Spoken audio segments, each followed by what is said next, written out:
नमस्कार दोस्तों, क्या आपको पता है कि रामायण धारावाहिक के माता सीता आज कैसा जीवन जी रहे हैं, या फिर रामायण धारावाहिक में काम करने वाले वो किरदार, वो अभिनेत्री आज कहां पर है। 92 दशक का भारतीय टेलीविजन का सबसे लोकप्रिय धारावाहिक रामायण तो लगभग भारत में रहने वाले हर व्यक्ति ने जरूर देखा होगा। इसके अलावा विदेशों में भी बहुत सी जगहों पर इस धारावाहिक को अलग अलग भाषाओं में डबिंग करके दिखाया गया था। इस धारावाहिक को लोगों ने उस वक्त भी बहुत ज्यादा पसंद किया था और आज भी बहुत पसंद करते चले आ रहे हैं। मगर क्या कभी आपके दिमाग में यह बात आई कि आखिर इस धारावाहिक में काम करने वाले वो सभी सितारे कहाँ चले गए और फिर वो कभी दोबारा किसी भी धारावाहिक या फिल्मों में क्यों नजर नहीं आते। सबसे पहले आप सभी का स्वागत है RVW फैक्ट्स चैनल पर। इस चैनल पर नए हो तो इसको आप अभी सब्सक्राइब कर ले दोस्तों। आखिर आज रामायण की माता सीता कैसी हालत में है और कैसा जीवन बिता रही है। दोस्तों, आज हम आपको इसी पर एक खास वीडियो दिखाने वाले हैं। तो चलिए आज आपको बताते हैं कि आखिर क्या कर रहे हैं। आज वो रामायण के सारे सितारे सबसे पहले बात करते हैं इस धारावाहिक के सबसे उग्र और प्यारे किरदार के बारे में। इस धारावाहिक में लक्ष्मण का किरदार निभाया था सुनील लहरी ने। रामायण में सुनील लहरी को यह किरदार कुछ अनोखे तरीके से मिला था। इससे पहले इस धारावाहिक को लक्ष्मण के किरदार के लिए जिसने साइन किया था, उसने यह धारावाहिक पहले ही छोड़ दिया। उसे क्या पता था कि यह धारावाहिक हमेशा के लिए लोगों के दिलों में एक अनोखी सांस छोड़ने वाला है। सुनील लहरी इस किरदार के काफी और अलग था। सुनील लहरी ने लक्ष्मण के किरदार को इतनी शिद्दत से निभाया कि ये रियल लाइफ में भी लोग ने लक्ष्मण कहकर ही बुलाने लगे। मगर सुनील की लाइफ कुछ अच्छी नहीं रही। उन्होंने इस धारावाहिक के बाद एक्टिंग की दुनिया से किनारा कर लिया और फिर दोबारा कभी नजर नहीं आए। चलिए अब आपको बताते हैं कि भगवान राम और सीता के चहेते भगवान हनुमान के बारे में। भगवान हनुमान का रोल निभाया था उस वक्त के सबसे ताकतवर बॉडी बिल्डर तारा सिंह ने। उन्होंने सिर्फ टेलीविजन के इस धारावाहिक में ही नहीं बल्कि रियल लाइफ में भी अपनी बॉडी की ताकत का परिचय कराया था। वे काफी लंबे और तगड़े थे, जिसकी वजह से उनको ये रोल मिला था और यह रोल उन पर काफी फिट बैठता था। दारा सिंह पहले भी कई पंजाबी और हिंदी फिल्मों में काम कर चुके थे। इसके अलावा तमिल, तेलुगु और मलयालम भाषा में भी कई फिल्मों में काम कर चुके थे। Dara Singh body builder game के चैंपियन भी रह चुके थे। उनके आगे बड़े बड़े चैंपियंस भी नहीं टिक पाते थे। दारा सिंह ने 400 से भी ज्यादा प्रोफेशनल कुश्ती लड़ी। फिर काफी समय बाद दारा सिंह ने कुश्ती छोड़ दी। उन्होंने अपनी जिंदगी में 109 से भी ज्यादा फिल्में की थीं। 1954 में उन्हें रुस्तम ए हिंद और 1966 में उन्हें रुस्तम ए पंजाब के अवार्ड से भी नवाजा गया था। 2004 से लेकर 2008 तक दारा सिंह राज्यसभा के सदस्य भी रह चुके थे। 2011 में दारा सिंह इस दुनिया को अलविदा कह गए और ये इस दुनिया को छोड़कर चले गए। अब बात करते हैं अरुण गोविल। भगवान श्री राम का किरदार निभाने वाले अरुण गोविल ने अपने करियर की शुरुआत 1776 में की थी। उनकी पहली फिल्म का नाम पहेली और सीरिया था। अरुण गोविल ने रामायण से पहले विक्रम बेताल धारावाहिक में मुख्य किरदार विक्रम का रोल किया था। विक्रम बेताल धारावाहिक में काम करने वाले तकरीबन सभी किरदारों ने रामायण धारावाहिक में काम किया था, मगर उन सभी को असली पहचान रामायण धारावाहिक से ही मिली थी।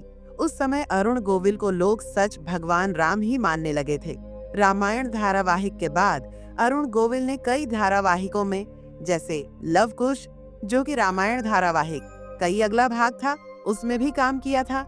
इसके बाद अरुण गोविल ने कई और जगह भी काम किया, मगर उनको जो पॉपुलैरिटी, जो पहचान रामायण धारावाहिक से मिली, वो उन्हें कहीं और नहीं मिल सकी। चलिए अब बात करेंगे रामायण धारावाहिक की माँ सीता के बारे में, जिनका नाम है दीपिका चिखलिया।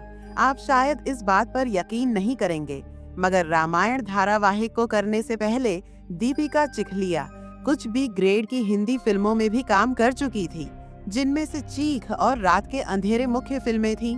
रामायण से पहले दीपिका चिखलिया ने कई धारावाहिकों में अपने अभिनय का जादू दिखाया था, जिसमें से विक्रम बेताल और दादा दादी की कहानियां मुख्य थीं।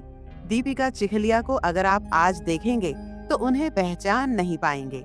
वाह, कई में ही वो काफी बदल चुकी है, मगर इस धारावाहिक ने दीपिका चिखलिया की पूरी जिंदगी को ही बदल कर रख दिया।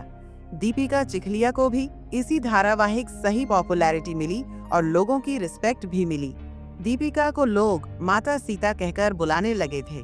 उनकी पॉपुलैरिटी का आलम ये था कि चाहे उस उम्र में वो कितनी भी छोटी हो, मगर लोग उनके चरण छूकर आशीर्वाद लेने के लिए लाइन लगाकर खड़े रहते थे। उस समय लोग बहुत भोले होते थे और कलाकारों को ही भगवान के रूप में देखते थे। 1991 में दीपिका ने वडोदरा की सीट से बीजेपी की तरफ से चुनाव लड़ा और वो वहां की एमपी बन गई। लेकिन उन्हें पॉलिटिक्स कुछ रास नहीं आई और उन्होंने कॉस्मेटिक बिजनेसमैन हेमंत टोपीवाला से शादी कर ली, जिनकी बिंदी और नेल पॉलिश की मैन्युफैक्चरिंग की कंपनी थी। दीपिका चिखलिया की 2 बेटियां हैं। दीपिका को अभिनय में कुल ज्यादा तरक्की तो नहीं मिली। बताया जा रहा है कि ये खूंखार आतंकवादी अफजल गुरु और उसके आसपास उपजे घटनाक्रम से संबंधित फिल्म है। इस फिल्म में दीपिका आतंकवादी अफजल गुरु की पत्नी का रोल निभा रहे हैं। सोचने वाली बात यह है कि माता सीता का किरदार निभा चुके दीपिका चिखलिया अब आतंकवादी की पत्नी के रूप में बड़े पर्दे पर कैसी नजर आएंगी। हाल ही में एक इंटरव्यू में दीपिका ने अपनी इस फिल्म का जिक्र किया था, लेकिन कॉन्ट्रैक्ट से बंधे होने के कारण इस फिल्म में अपने किरदार के बारे में ज्यादा कुछ नहीं बता पाई। लेकिन बहुत ज्यादा कुरेदने पर दीपिका बोली, मेरा पहला प्यार अभिनय है और मैं अभी भी कैमरे के सामने काम करना चाहते हैं। ऐसे में यह फिल्म मेरे पास आई और मैंने इसे स्वीकार कर लिया। मेरा भरोसा है कि इस फिल्म में मेरा काम देखकर लोग मुझसे संपर्क करेंगे। यह बात कहते हुए दीपिका को अपने आत्मसम्मान का बोध भी बार बार होता रहा और इस दौरान उनका गला भर आया। अब बात करते हैं रामायण के खलनायक रावण के बारे में। वो आज कहाँ है? रावण का किरदार निभाया था अरविंद त्रिवेदी ने। अरविंद त्रिवेदी का फेस इस कैरेक्टर के लिए पूरा सटीक बैठता था। हालांकि इस धारावाहिक के डायरेक्टर रामानंद सागर को इस किरदार के लिए जैसा चेहरा चाहिए था, उन्हें वैसा चेहरा ढूंढने में काफी समय लगा। लेकिन अरविंद त्रिवेदी के चेहरे और उनके जबरदस्त आवाज ने उनकी यह तलाश पूरी कर दी और उनका चेहरा इस किरदार के लिए बिल्कुल सही लगा। उन्हें अरविंद त्रिवेदी जी ने अपनी पूरी जिंदगी में हिंदी मराठी फिल्मों को मिलाकर तकरीबन 280 फिल्मों में काम किया था। लेकिन इतने फिल्मों में काम करने के बाद भी उन्हें असली पहचान मिली तो रामायण धारावाहिक से इसका एक और बड़ा उदाहरण भी में है। बाहुबली फिल्म में काम करने वाली रामा कृष्ण ने अपनी पूरी लाइफ में कई हिंदी और तमिल फिल्म में काम किया, मगर उन्हें पूरी उम्र पहचान नहीं मिली और जब उन्हें पहचान मिली तो वो फिल्म थी बाहुबली। बाहुबली फिल्म में उन्होंने शिवगामी का किरदार निभाया था। उसी प्रकार अरविंद त्रिवेदी को जब उनकी पहचान मिली तो सिर्फ रामायण के रावण के रूप में। यहाँ तक कि लोग अरविंद त्रिवेदी के बच्चों को रियल लाइफ में रावण के बच्चे और उनकी पत्नी मंदोदरी कहकर बुलाने लगे थे।